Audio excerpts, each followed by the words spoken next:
it's important to understand which version of the chain rule. There's like 5 different versions, at least here. But it all comes down to understanding the partial derivatives that you want to calculate, or the derivatives that you want to calculate, and then drawing a simple diagram of x. So w depends on x, so I draw a little link. And then x depends on 2 variables, r and s. So I make a little branch, I guess, a splitting branch to show that x is dependent on 2 things. Now, how do I actually get a chain rule out of that? Now, back to the diagram, okay? Let's say I wanted to calculate dw dr. I look at all the paths from the top down to r. And when I move from letter to letter, I form a derivative. So I can go dw dr df dx times dx dr. That's it. df dx times dx dr. If that's really getting all your nerves at the back, feel free to come down the front. You know, if it's really annoying, just come on down. Okay, so when I move from letter to letter, I form a derivative. Now, who can tell me why is this a regular derivative and why is this a partial derivative? Why aren't they both partials, or why aren't they both just regular derivatives? Anyone? Anyone? Yes, up the back, yes. Correct. Yes, very good. In this setup, f depends on 1 variable, so these things make sense, and x depends on 2 variables. Very good. Okay, so to get dw ds, go down the paths leading to an s. So it would be df dx times dx ds. That would be this chain rule. So just draw these simple diagrams, and they're all sorted. So let me show you how it works for a specific example. And I think this is actually in your tutorial sheets. So what I'm going to do is let x be s on r.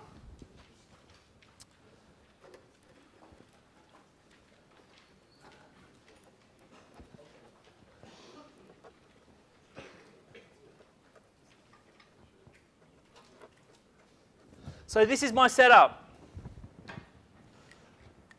All right, now to derive the chain rule, we just show the dependence, f. Sorry, beg your pardon. So we just draw our little tree diagram. F depends on 1 variable, x depends on 2 things, r and s. And then to form the actual chain rule that we're going to use, we want dw dr in this case. Go down all the paths leading to an r, and when you go from letter to letter, form a derivative.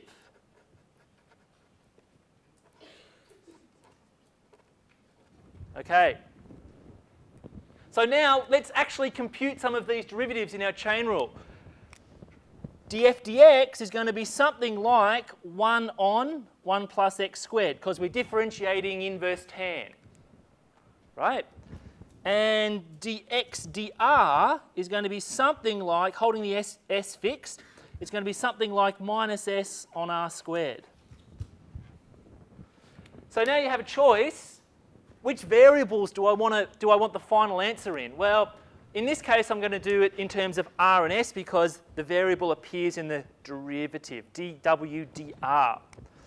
So I can go and back substitute.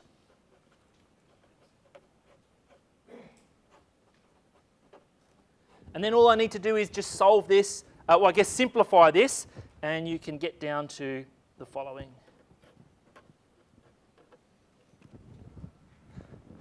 All right, just a little bit of algebra. So that's a pretty standard example, something you might see on a class test. Fairly straightforward. So that's one of the simplest kinds of chain rules that you'll come across. Yes? Correct. So x is like an intermediate variable. Okay, you can think of x as an intermediate variable. Yep. Any other questions?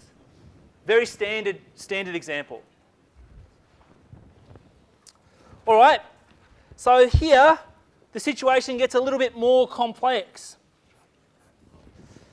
F depends on two things, x and y, and each of those variables depend on t. So the chain rule starts to get a little bit more complicated now. But again, if you just draw the simple diagram that I just showed you, it's very easy to derive. Okay? So if I wanted to form the chain rule, I know that F depends on two things, x and y, and each of these depend on t. Okay? So all I do is to get df dt or dw dt, whatever you want to call it, I work down both columns because they both lead to a t. All right, so it's df dx times dx dt plus the other column, df dy times dy dt. Oops, sorry. Oh, it's so boring. Now, what's wrong with the way I've written the chain rule down there? What's wrong with this line? It should be partials there and there. Okay?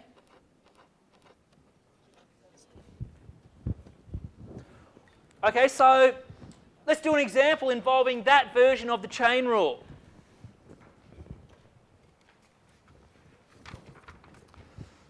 Now, bear with me for this example because you may look at this example and go, well, the method that you're teaching me on this example is just wrong. I agree with you. If I really wanted to find df dt, what I would do in practice here is substitute in for x, substitute in for y, and then just take the derivative. Okay? But there are cases where you cannot do that, and the following example is actually a case of that. So let's just do this using the chain rule and see how we go. So,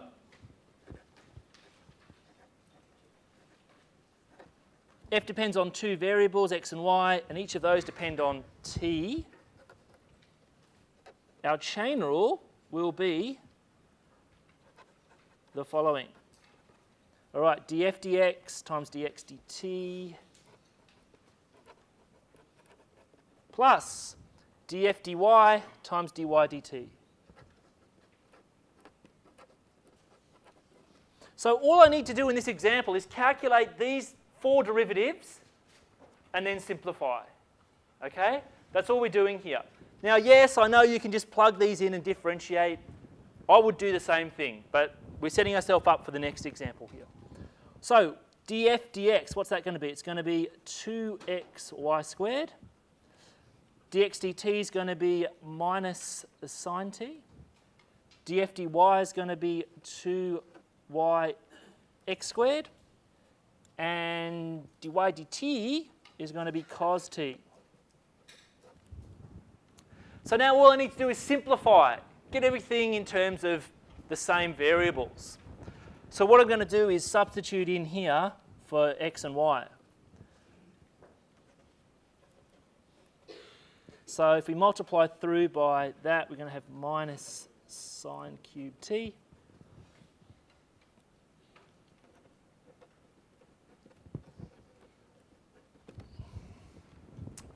Now, there's a few things that are a bit unsettling about that method of solution. Firstly, we actually did a substitution in that bottom line. So why didn't we just substitute in at the start and just differentiate with respect to t? That would be the normal and logical thing to do. Well, the next example is an example where you cannot do that simpler kind of approach. So let me show you. Let me show you.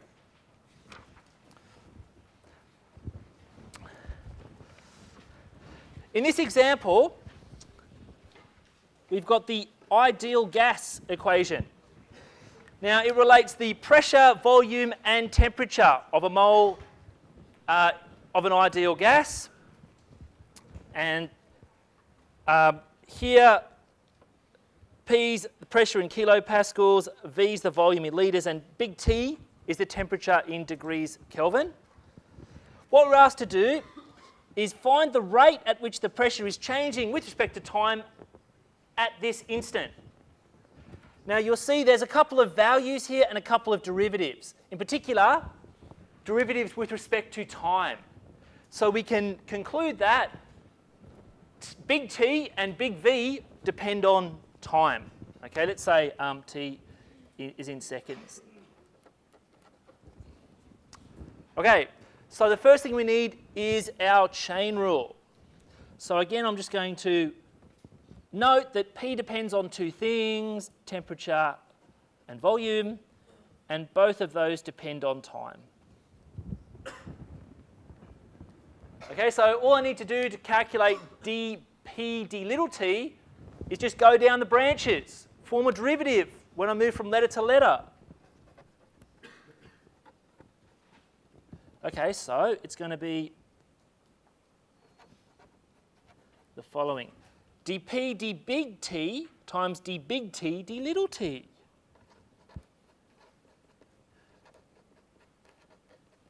Plus the other branch, dP dV times dV d little t. That's an ordinary derivative there. Okay, so let's take some derivatives and simplify.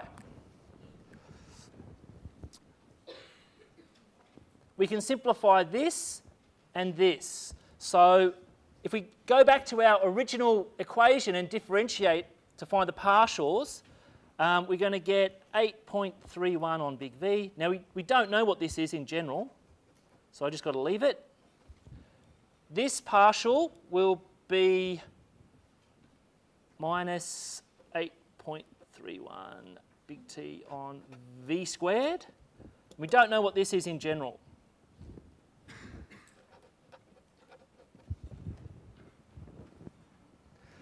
So that's the general setup. But what we're asked to do with this question is to calculate this derivative at a particular instant, a particular point in time. Okay, so what we need to do is just make some substitutions and simplify if we can. So at our instant of interest, we substitute these values into here.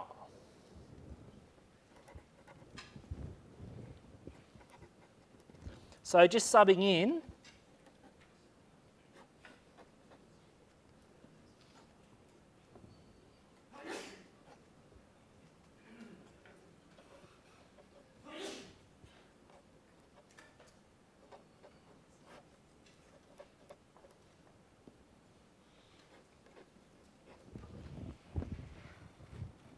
okay, so now it's just a matter of simplifying. If you simplify this, you'll get something like the following.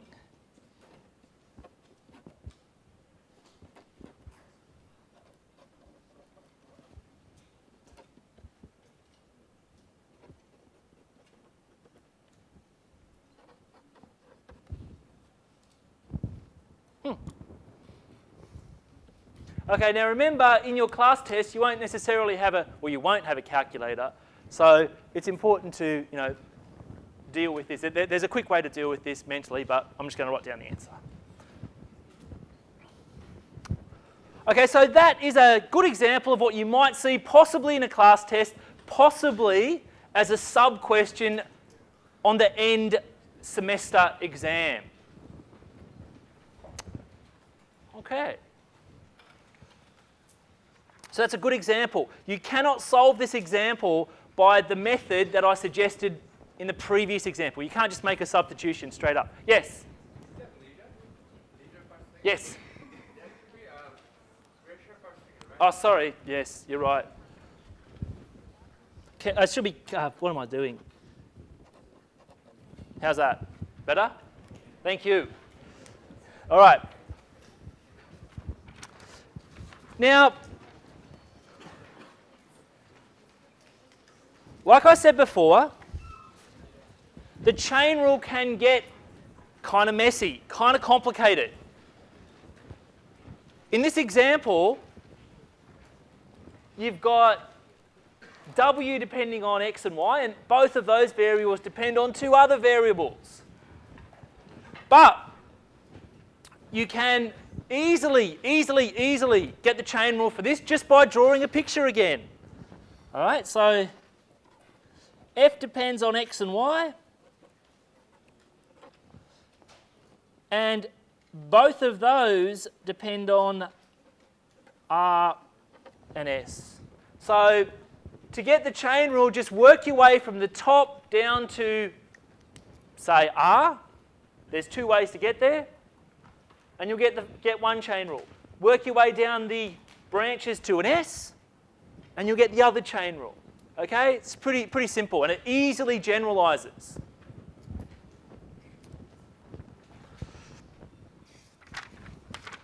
All right, so here's a good example that has been in previous class tests. Suppose we've got a function, f. We don't really know what f is, but we know it's got this kind of dependency.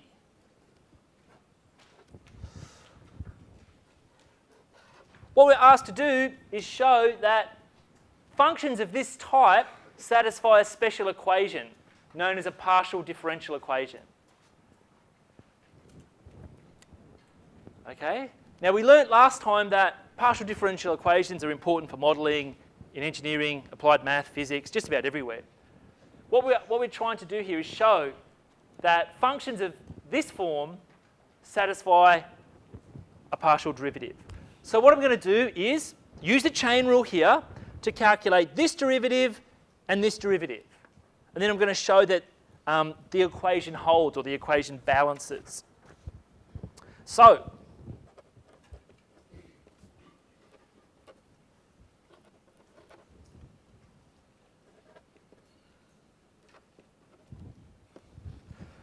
I'm going to introduce these intermediate variables just to keep things simple.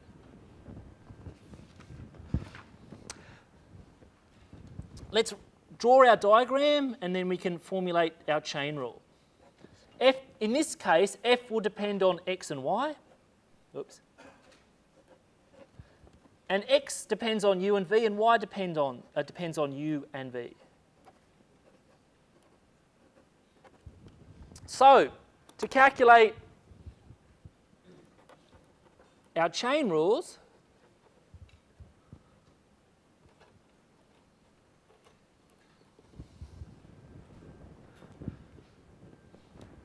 all I need to do for this one is to go down the branches that lead to a U. So df dx times dx du plus df dy times dy du. Now I'm going to write this in terms of subscripts, just to keep it a bit simple.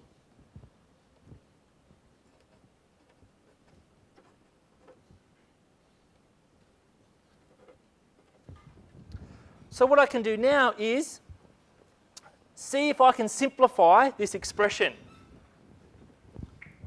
Now I don't know what f is. That's the frustrating part. I don't know what f is, so I can't really differentiate it. But I do know what x and y are. So x sub u, what's that going to be? 1. Y sub u, dy du, is going to be minus 1.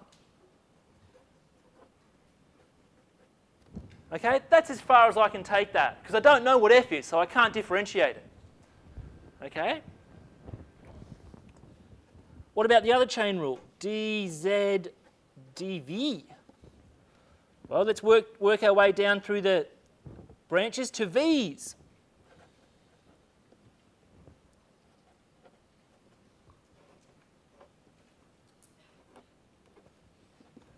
So let's see if I could simplify here.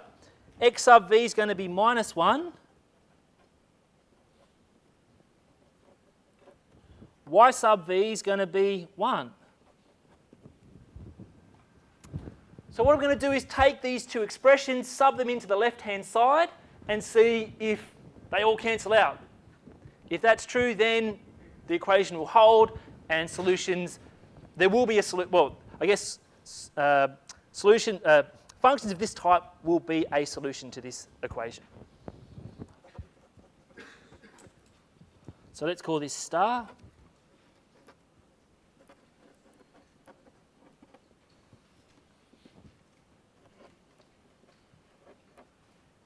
So let's substitute in.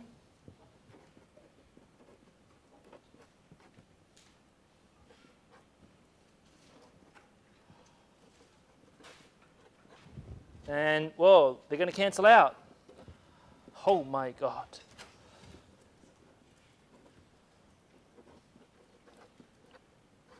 So we're absolutely delighted. We're really happy. Okay? Well, let me move that over.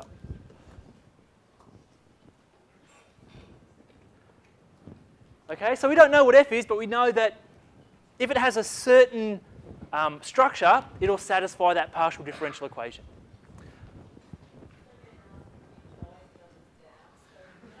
I was wondering where you went.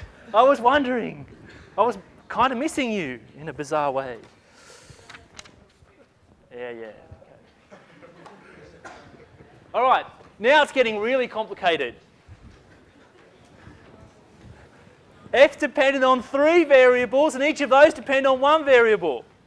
Now we're getting to like the extreme end of things now, so don't worry if it's a little bit abstract. But, you know, I don't care. I can derive any chain rule, right?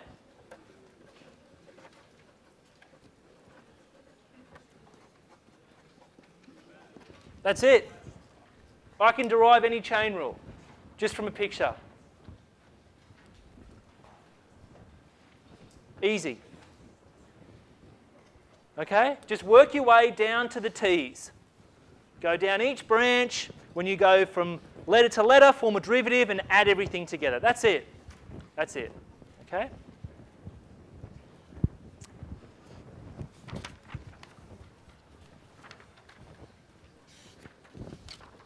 All right, so here's an example that I've created earlier. In this case, you have a function of 3 variables, x, y, and z. And each of those variables, each of those variables depend on t. Now, in the next slide, you can kind of see what the domain of this function w looks like. It's known as a helix. So you can think of it as a spring. Okay?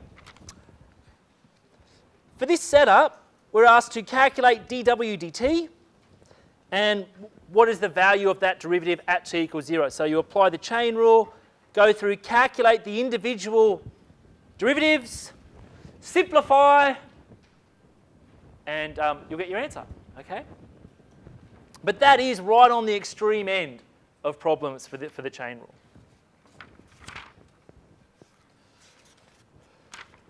All right. Again, looks complicated, but it's not. You can get this chain rule just by drawing the picture. Very simple.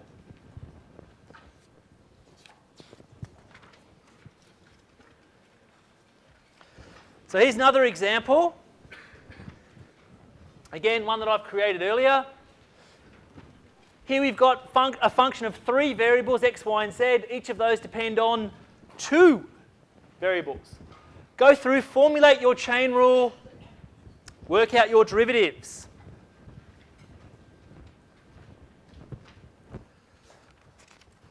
All right, so let's look at a pseudo application. How can you use these things in, for example, modelling?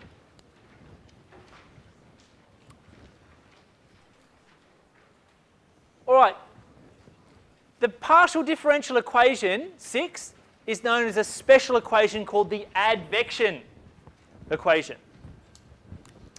Now, here a is just a constant. Use a function of 2 variables. you can think of x as representing position and t as representing time. Okay?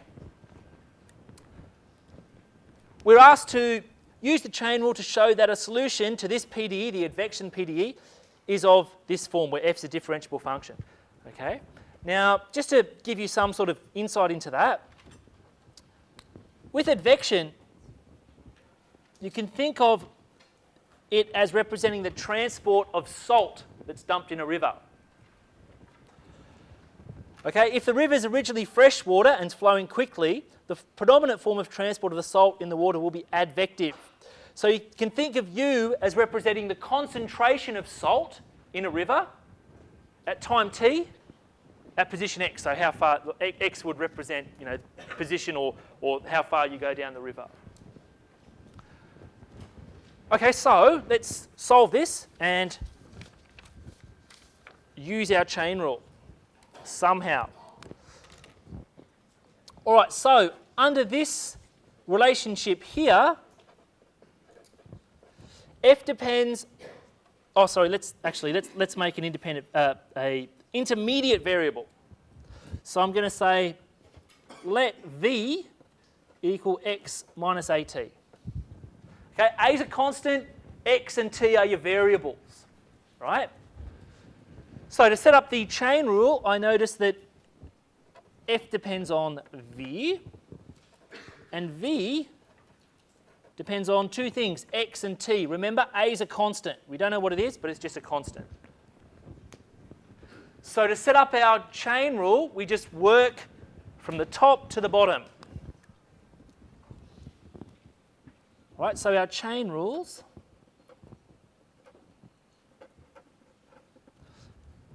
are the following. Basically, you want to calculate this derivative and this derivative.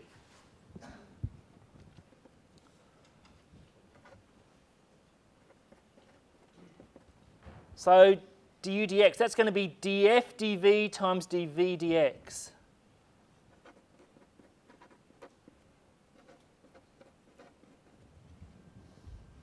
All right, so I don't know what f is, but I can calculate this dv dx. It's going to be 1.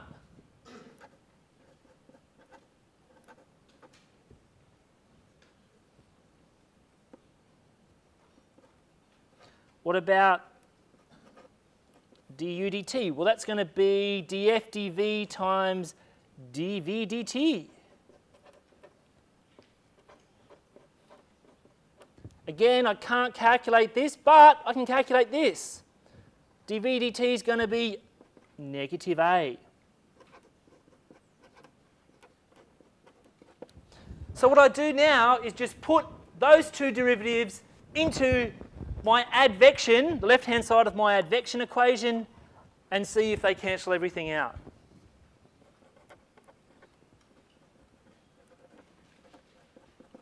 All right, so it's going to be a times du dx, which is this, plus this. And if you look closely, they'll just cancel each other off.